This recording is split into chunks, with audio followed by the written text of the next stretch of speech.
The Fishing News is sponsored by these fine partners.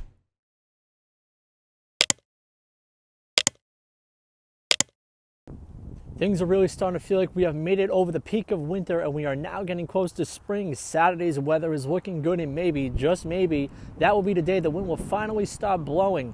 This may be the weather window to jump on a cod boat or even hit your local pond or creek. This Saturday is also the Ward Melville High School Fishing Saltwater Seminar and Fundraiser. I will be there with the magazine. I also recommend checking out some of the great speakers at the event. The lineup this year includes Bernie Hoyt, Captain Mike Barty, Captain John Capuno, Captain Doug Toback, Captain John Padawano, Chris Paparo, Bill Wetzel, Captain Dan Buckley, Mark Sadati, and Paul McCain. Remember to take a look at the great raffles present at the event as well. A free shuttle will be taking attendees back and forth to the event. For more information, please click on the link in the description below. This is always a great show and one of my personal favorites. Be sure to stop at the Fisherman table and say hello, or renew your subscription, or become a new subscriber. That being said, the March issue of the Fisherman magazine is out now. Check out Captain John Padawano's article on Block Island Blues. New England editor Dave Anderson has a great read on why you need to be creative when fishing. And if you ever want to go tile fishing in the deep, this is a must-read by Captain Keith Aitman. All this and more in the March issue. Last week I had a chance to escape the cold weather and fly down to Florida to alleviate my cabin fever symptoms. I caught a mix of species that included snook, tarpon, largemouth, grouper, yellowtail, jacks, and a few others. All in all, it was a relaxing, quick getaway in the Sunshine State. Hey folks, Captain Mark here. Spring is approaching, and the Edison, New Jersey show is March 18th through the 20th, alright? So come over to the Tony Masha booth, meet Maja, get Cochise, Tex. We'll be there on Saturday, probably Sunday morning, alright? What we're going to be showing off is the new Masha Mojos, Masha spoons, and new for 2022, the beautiful Masha drift spoons. They are deadly. We're now getting close to the start of the season. Now is a great time to organize your tackle, so you'll be ready from the start. Captain Lorenzetti is one of the most organized fishermen that I do know, and he is here to share his organization tips with us. Tackle organization is really big for me. I have a smaller boat, so I don't have that much storage. Although I have storage, but I don't have like a tackle locker that's right there behind the helm that I can easily get to. So I have a lot of under deck storage up in the bow of my boat, my Mako.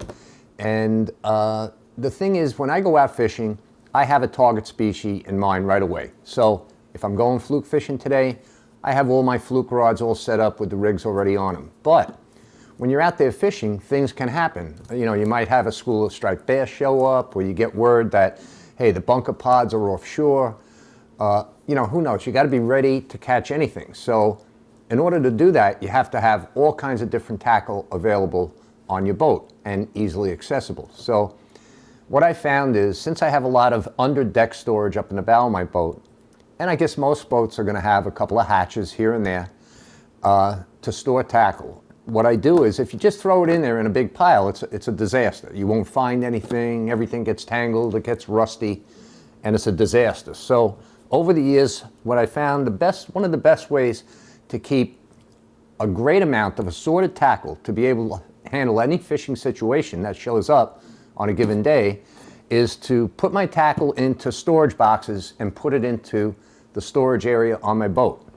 So in terms of storage boxes, I mean, you can go higher end, like these Plano boxes. Gamakatsu makes some real nice boxes, and they have a gasket seal, so they're pretty much watertight.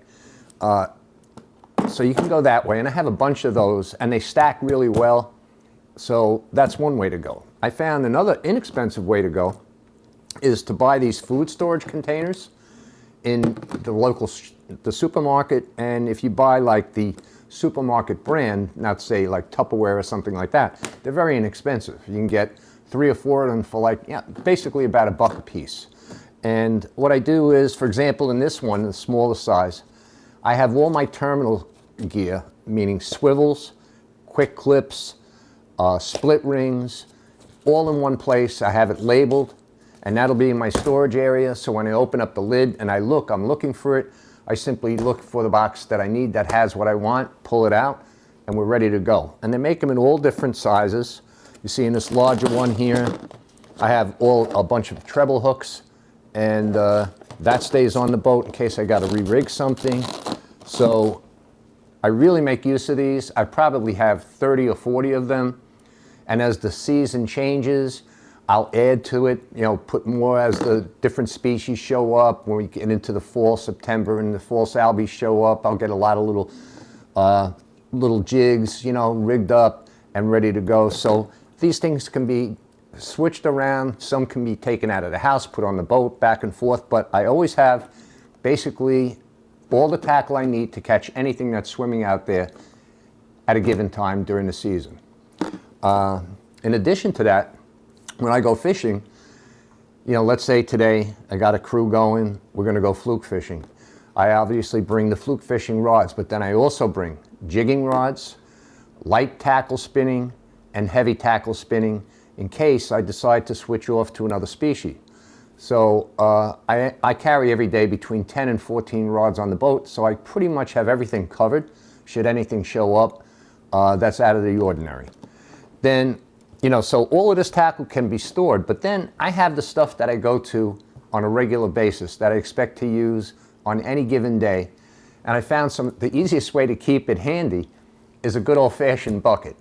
Up in the bow of my boat, I have bungee cords, and I'll put this bucket up there, and inside the bucket are all the things that I'm going to use possibly on that day, from jigs to my favorite Danny swimming plugs, all right, to, you name it, it's in here. So what I do though is if I take something out of here and it goes in the water, at the end of the day, when I'm done using it, I don't put it back in the bucket. I'll hang it outside the bucket because I know it's been in salt water. And when I'm done for that day, anything hanging outside the bucket gets washed down. I put it on my cleaning table, wash it down with fresh water, let them dry out. And this way, everything stays in good shape. Your tackle's going to last. The hooks aren't going to rust out. And it's a very convenient way that I have. I can go to this. This is my go-to bucket of jigs and lures that I probably am going to use a few of them on any given day.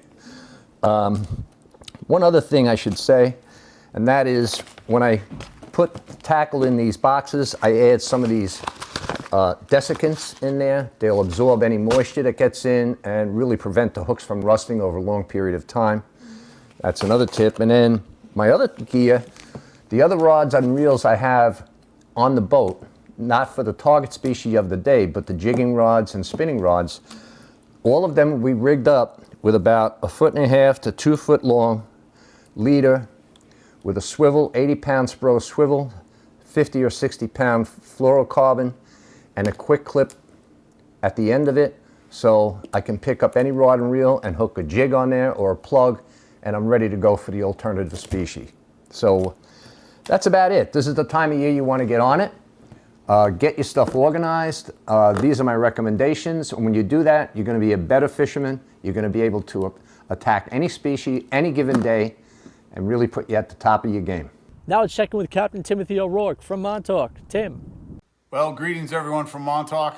As you've guessed, still wintertime, but the weather's definitely starting to turn. It's getting nicer, days are getting longer. Starting to see a lot of activity out here. People are starting to sand and grind their boats, and everybody's starting to get ready. That being said, there's really been not a whole lot of fishing out here in Montauk. Everything's pretty quiet. Weather hasn't been the best, but the last week it seems to have turned. On a positive note, we've been seeing some ospreys. They finally showed up here on Monday, which was a good sign, which means there's really good things to come. Locally, Mike Grandy, he was down in Belize. He was doing a fly fishing trip. I got some nice pictures of Mike's trip down there. He caught some permanent, some bonefish. That was a little bit of an inspiration. Like I said before, I'm going down to Mexico in April. I'm going to be fishing through X Flats Guides, which is a really good guide service down in Ixtlac, Mexico. So check them out. This coming weekend, March 5th, on Saturday, is the Warden Melville Fishing Show. This benefits the Warden Melville Fishing Club at Warden Melville High School. It's a great event. It raises a lot of money for kids. It helps them with their fishing program. There's a huge amount of vendors there. Everything, guides, rods, reels, you name it. You can really do well going to that show. And now that they've dropped the mask mandate, get out there and enjoy it. At the end of the month, on the 23rd, is Paul McCain from River Bay Outfitters. He's doing his annual Long Island fly fishing show. That'll be at the Radisson in Hop Hog. Like I said, we're patiently waiting for some fish. Everybody get out and check out these shows, and we'll see you next time. Thank you, Matt. Paul McCain from River Bay Outfitters has his report. Paul. Well, Matt, love to tell you I was out fishing this week, but it just didn't happen. I've just been so busy working, getting my presentation ready for the Ward Melville that I'm doing this Saturday. Also, I have to do my taxes, and that, I'm not very good with the bookkeeping. So I'm working on that. And Kenny and I have been really working hard to make the Fly Fishing Expo of Long Island one of the best on March 26th, Saturday, March 26th. So you can actually go to my website and get more information if you like.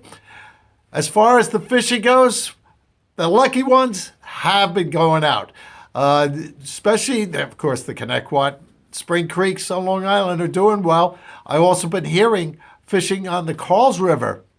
Pretty good fishing, not bad. Some of the ponds are going to be stocked in a few weeks, so they're going to be opening up. Pickerel fishing is good, but just keep in mind the season ends on the 15th. You're not allowed to target them. So get out there now because they're coming into the shallows. They're going to be spawning soon, and they're hungry. Those little water wolves, I love fishing for them. Going up to Westchester, guys have been doing well on the Croton systems. Keep in mind, New York State rivers, almost all of them are open 12 months of the year. It's all catch and release, artificials only, but hey, it's great that we can get out now. As far as Connecticut goes, group of guys, they all went up there. What they saw were little black stones were coming off, but the fish weren't really keen on them. Walter was able to land 3 fish on little tiny black stone nymphs, really tiny, size 16s and 18s. He had a good day. Other guys, not so good. But they did have a great day. The weather's good. The state and Connecticut's already starting to do their stockings too. So we have a lot of opportunities. I'm praying for a little warmth to get these stripers back into these back bays. We'll see. So hopefully I'll see you this Saturday at the Ward Melville show. I am doing a presentation on why fly fishing Long Island is a fly fisherman's paradise. From Shinnecock, let's check in with Mike Dean. Mike. 3, 2, 1. Thanks, Matt. Hey, everyone. We're getting closer and closer. They're going to be here any day.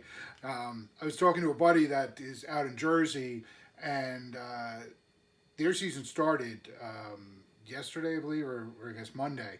And you're talking about that. My first fish of last season was fishing the Great Kills area over in Jersey, and it was a lot of moving water, really deep channel, like a shipping channel that comes from refineries, and pretty well-known spot. And they had a big bite a few weeks before I got there. They had been into fish since mid-March there. I went, I believe it was April 12th to 13th. And the SP Hydro Minnow was the really hot one. Anything that kind of had a wiggle to it. And so we were talking about, SP minnows, bombers, and when it's faster water. And, being that I've kind of expanded a few of my spots in the past season, that I plan on hitting obviously once the fish are around this year, is in that faster water of how effective the SP minnows can be. I tend to really not use many of these until kind of in the fall, a little bit for trying to match that big sand eel hatch if it's around. Primarily in the spring, a lot of the spots that are fished are slower moving water, obviously a little bit tougher of a tide, a stronger tide around the moons for those couple of moons we have in that early, during the early spring season.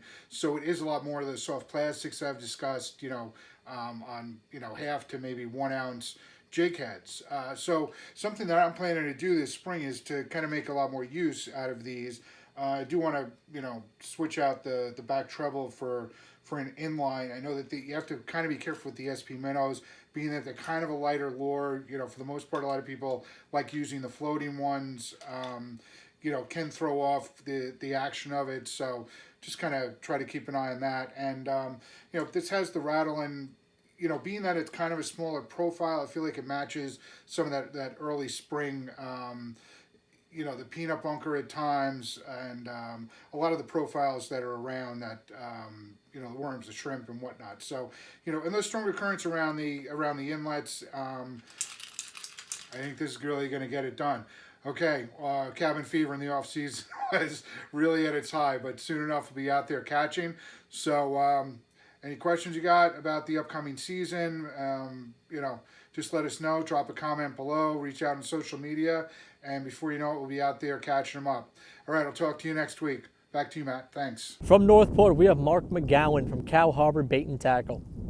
Well, hello, folks, and welcome to my rod shop here at Cow Harbor. We're lean on reports other than freshwater trout fishing, which is absolutely awesome. But we're here to talk about some of the customizing that goes on. And when I say customizing, I'm not talking about expensive new rods. We're talking about working with brand new rods you might have bought at great deals at some of the shows that are coming up. Folks will come and they say, hey, listen, Mark, I can't get a factory rod that looks like something that you custom make, but I really want to get in and change up the look of my rod. So this is a perfect example. This is like a factory X-Flock.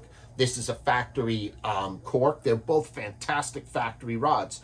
Here's an example of a factory rod here. This was a Shimano, and we changed it up completely. This is, if you notice, a famous guy there on the Fisherman, that Garrett Weir, great fisherman. You all see him, and he brings us his rods, and has great knowledge, great experience, and he's an example of a fisherman who likes to use a number of different rods, but wants to put the personal touch on. You do that without breaking the bank, and what it does is it can create the rod for you. Take a look at example of my hand. This is one of the biggest issues that we have. Will either be the hand or the hand to shoulder extension. If you're into fluking or jigging, sometimes you'll find 12-inch center on your rod, and you're uncomfortable with that. So quite often we will take a section of a rod. We never throw out rods, even if they're broken and everything, we'll strip them down. This can be used as a rod extension, and we can extend the rod so that whereas you might have had an issue with jigging with a short cork grip, 12-inch grip, you want to change it up. That's something that we do. And these are not expensive things that are done. Most stuff runs under $200, easy. And if you have like a rod that you really love, it's really worth it. Now check this out. Here's a perfect example. This is a St. Croix rod. And as you notice, you've never seen a St. Croix rod with an aluminum reel seat or such a chunky grip. This is for a fella who really likes a large foregrip, and that's very doable. What we do is we'll strip all of this off, get you right down to the original blank, and then rebuild it fresh. We do it at Cow Harbor. We do it all the time. It's just one of the things. If you notice, take a good look. This is a nice little hint here. This is a paracord style. This is how we do it. And we always sell the supplies. If you need some advice, we can help you. You come down to the shop. We take care of a lot of different rod builders, especially the do-it-yourselfers. But the point here is that you can take something that you really are very comfortable with. It's in your price point range. Bring it to the shop. Tweak it the way that you like it. You can add decals. Remember, we do all our own decals work here. Do a little trim, add a fish decal, really personalize it. A great thing many people ask for is like, hey, listen, I want to give my nephew, friend, son, friend, whatever have you, a fishing pole. I don't want to break the bank. You buy like a stock rod, and we add decal to it, personalize the name a little bit, add some epoxy, and everybody's happy. That stuff is like, wow, $20, $30. We're always doing it. I think that the rod shop here has got to be one of the best on Long Island, quite frankly, with regards to repair work, restoration work, timely, and the craftsmanship is really second to none. If you have any questions, call the shop. Always happy to ask. There's either myself, Bill, will be here to answer your questions. If you need to come in, you can always set an appointment with me. I'm very busy with the rod stuff, so I always love talking to everybody. And don't break the bank. make your fishing experience the best it can be, and always enjoy yourself. Until next time, I bid everyone peace, tight lines. Remember to like our videos, subscribe to our YouTube channel, and tap on the bell to be notified instantly when we post a new video on YouTube. And of course, to be a subscriber to the Fisherman magazine to be part of the Dreamboat Contest and Coastal Kayak Clash. Check out this video's description on YouTube for all the related links and index for specific reports. Please come by and say hello to us at one of the upcoming shows. Let us know how we're doing, if there's anything you'd like to see us cover. Hope to see you this weekend at the Ward Melville event. Renew or subscribe at the show and you'll get a package of circle hooks and fish bites. I'm Matt Broderick from the Fisherman magazine.